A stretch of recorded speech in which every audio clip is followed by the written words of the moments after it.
ওই আমি তাল হারাই এক বেতালা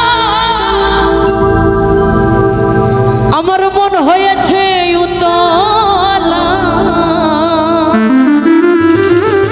আর একটু বাড়ানো যায় নাকি? দেখো তো মনিটরে একটু বাড়ানো আমার ভোকালটা। উদর ভরিয়া প্রেমে শরাব খেয়েছি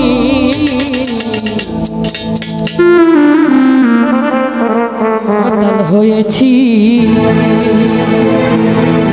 বন্ধু প্রেমে মজেছি। মাতাল হয়েছি বন্ধু প্রেমে মজেছি আমি মাতাল হয়েছি বন্ধু প্রেমে মজেছি। তাল হারা এক বেতালা মন হয়েছে উতলা। মিরাজ ভাই তাল হারা এক বেতালা আমার মন হয়েছে উতলা। উদর ভরিয়া প্রেমে শরাব খেয়েছি ফারুক ভাই উদর ভরিয়া প্রেমে শরাব খেয়েছি মাতাল হয়েছি বন্ধু প্রেমে মজেছি আমি মাতাল হয়েছি জীবন ভাই প্রেমে মজেছি।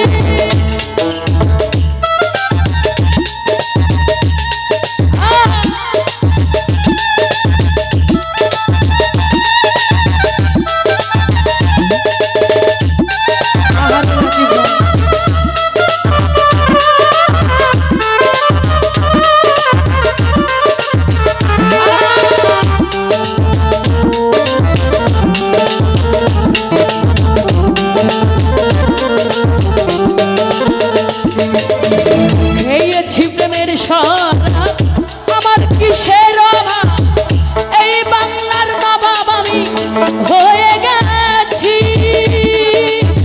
ও মন আমার খেয়েছি প্রেমের শরাব আমার কিসের অভাব হানি এই বাংলার নবাব আমি হয়ে গেছি। আরে কখন আসবে মির্জাফর জোরে কাঁদে এই অন্তর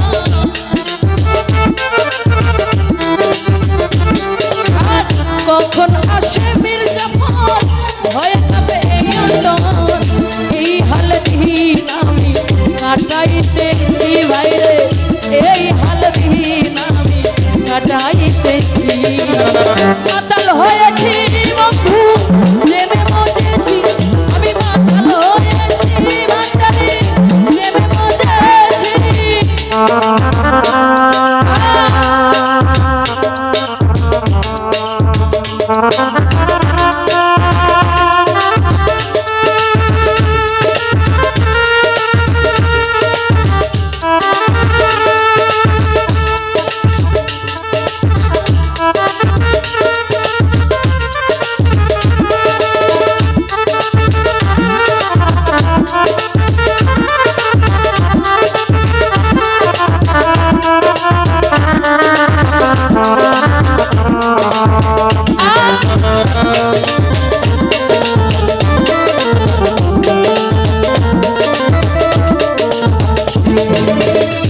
শরাবের ভিতরে দেখেছি জানে মনে প্রাণে তারই ছবি আঁকিতেছি।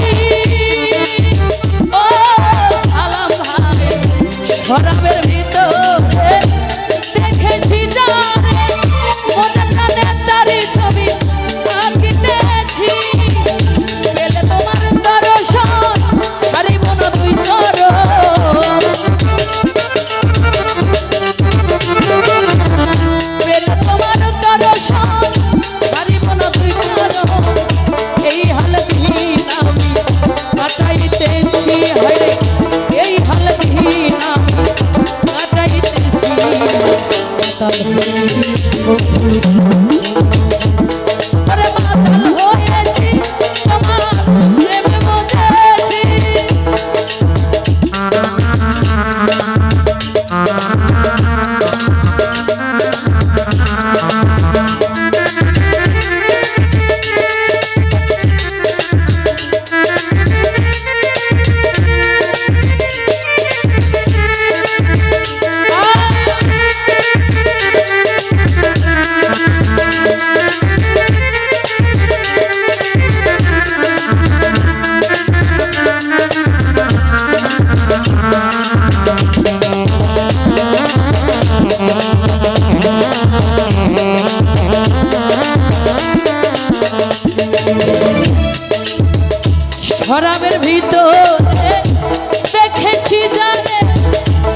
শোনা যায় গান। এখন কিন্তু অনেকটাই ভালো লাগতেছে, সাউন্ড সিস্টেম অনেক সুন্দর হয়ে গেছে। সাধক বলেছে খেয়েছি প্রেমের শরাব। আসলে শরাব কাকে বলা হয় আমরা তো অনেকেই জানি। এই শরাব আগের যুগে ছিল, এখন বর্তমান 2024 সালে এসে মদে পরিণত হয়েছে, নামটা শুধু পরিবর্তন হয়েছে। মানে কিছু কিছু এলাকায় আছে মেয়ে মানুষকে বলে মহিলা, কিছু কিছু মানুষ আবার মেয়ে মানুষকে বলে ছেড়ি, কেউ কেউ বলে গেদি, মানে নামটা পরিবর্তন হয়। আসলে নবী যুগে এই শরাবটা ছিল, ওই সময় আমাদের মুসলিম ধর্মের অনেকে এই শরাব পান করত। তবে তারা আজকের যুগের মতো শরাব পান করে রাহাজানি করতো না, নিজের নবাব সিরাজউদ্দৌলা ভাবতো না। আগের যুগের মানুষগুলা শরাব পান করে ইবাদতে মশগুল হতো। তারা আল্লাহ আল্লাহ রাসূলের জিকির করত, তাদের ধ্যান জ্ঞানটা স্রষ্টার দিকে থাকতো। যতদিন পর্যন্ত শরাব পান করে মানুষ স্রষ্টার ইবাদতে মশগুল ছিল ততদিন পর্যন্ত এটা জায়েজ ছিল। এখন কিন্তু মদটা হারাম করে দেওয়া হয়েছে, তাই না? আমরা যারা মুসলিম আছি, আমরা যারা ইসলাম ধর্মের মানুষ, তবে একটি কথা যেটি না বললেই নয়, মানুষের তো অনেক রকমের নেশা আছে। এই শরাবটা কিন্তু যেহেতু আমাদের আদি, আমরা কিন্তু বাপ দাদার নাম কখনো ভুলতে পারবো না। পারবো কি? আমাদের সঙ্গীত জগতের অনেক মানুষ আছে যারা মদ পান করে, তবে তাদের মদ পান করা আর আরেক জগতের মানুষ যারা শিক্ষিত লেভেলের কিছু মানুষ আছে, ও যে অনেক কিছু আছে না, ওয়াইন আবার কি কি সব নাম আছে, যাই হোক, এগুলো পান করে কিন্তু তারা মানুষ খুন করে। তবে আমাদের এই সঙ্গীত জগতে যতগুলো মাতাল দেখেছি, এখন পর্যন্ত কাউকে কারো ক্ষতি করতে দেখি নাই। তাহলে তারা কিন্তু ওই শরাব পান করেই আছে এখনো। সঙ্গীত জগতের প্রত্যেকটি মানুষ কম না কম মদ পান করে থাকে। আমরা সারা বাংলাদেশ ভান্ডারি ভরসা করে, দয়াল ভরসা করে যখন চলি, দেখা যায়, শোনা যায় অমুক বিশ্ববিদ্যালয়ের একজন ছেলে বাবা কোটিপতি, কিন্তু সে মাদকাসক্ত হয়ে তার নিজের মাকে খুন করে ফেলছে। অথচ আমাদের সমাজে কিন্তু একজন গানপ্রেমী মাতাল মায়েরে কিন্তু সে এখনো ভাত দিতে আছে না। এখন বৃদ্ধাশ্রম হয়েছে, শিক্ষিত সমাজ মাকে বাবাকে বৃদ্ধাশ্রমে দেয়। আমাদের এই সমাজের অনেকেই আছি যারা এখন পর্যন্ত বাবা মার সেবা করে যাচ্ছে। তাদেরকে আমি মাতাল বলি না, তাদেরকে বলি না তারা মদ পান করে। তো এখানে যারা আছেন, যারা শরাব পান করার পরিবর্তে মদ পান করেন, মানে সেই মদ যেই মদে ধর্ষণ করা যায়, যেই মদে খুন করা যায়, এটা যারা পান করেন তাদের বলবো সময় কিন্তু প্রায় শেষ। এটা কিন্তু আমরা প্রায় শেষ যুগে চলে আসছি। কিয়ামতের সকল আলামতে ঘটে গেছে, তাই না? সকল কিছুই ঘটে গেছে। একদিন আমাদের দমের কোঠায় কিন্তু চাবি লাগবে। তো সেজন্য যারা ইয়াং জেনারেশন মাদকাসক্ত আছি, তারা